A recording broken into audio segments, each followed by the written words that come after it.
Kevin Wacker, Henry DeRosier, and I are here reporting for the Monzoo News team at Lake Johanna. Breaking news. Scientists have recently placed bluefin tuna on the endangered species list. Being placed on this list means that the species is being fished unsustainably, and if we don't take action soon, it could die off entirely. As a result of this, a chain reaction could occur which can kill other ocean animals as well, according to the World Wildlife Fund organization. This chain reaction occurs when a species is nearly taken out of an ecosystem entirely, causing their predators to die off from lack of food. However, this doesn't just affect predators, but prey as well. Oftentimes, the fish or plant that the overfished species eats becomes overpopulated as a result of having no natural predators. Having no predators to control their population, these species will often eat all of their food, causing entire populations to die off. Bluefin in particular are overfished because they are considered a delicacy in Asia. Fishermen are motivated to catch these tuna using illegal fishing methods to catch as many fish as they can because they're expensive. Because of this, bluefins and other species of fish have seen population declines of over 90% since the 1950s, according to The Economist. Scientists predict that if overfishing of species is not stopped, the bluefin tuna will be extinct in 10 years. However, a new study claims that fishing can be helpful at times too. One scientist claims that if a fish is overpopulated, sometimes as a result of having an overfished predator, overfishing can restore balance to an otherwise thrown off ecosystem. This can help by bringing the species down to their threshold so that they don't eat all of their food. Two examples of this are tilapia and carp. These two fish are invasive and have no natural predators. The only way that the populations are able to be controlled is through human fishing. Through intense fishing and other various methods of control, we are able to keep invasive species manageable.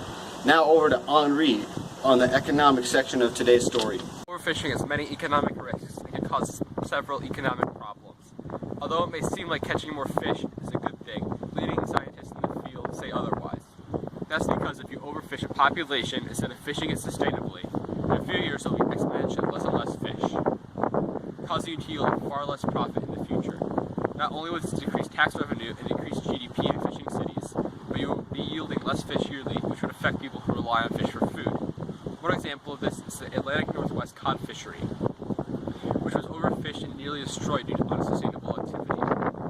This left many families without a livelihood because several businesses who rely mainly on sale, transportation, storage, and capture of cod went bankrupt because the species is now near extinction. With the absence of sustainable fishing practices, the ocean may be pushed to collapse and millions of people's livelihoods would be seriously harmed.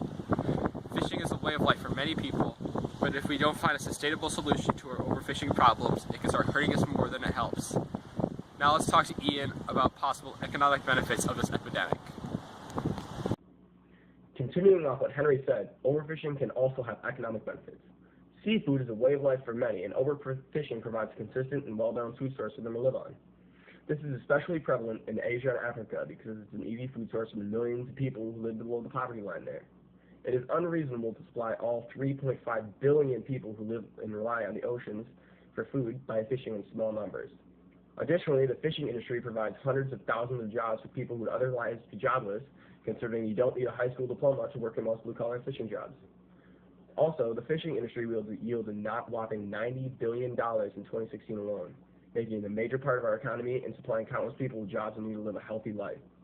To completely push overfishing or commercial fishing out of the picture could possibly hurt the economy more than it helps because millions of people will lose jobs, money, and their primary source of food.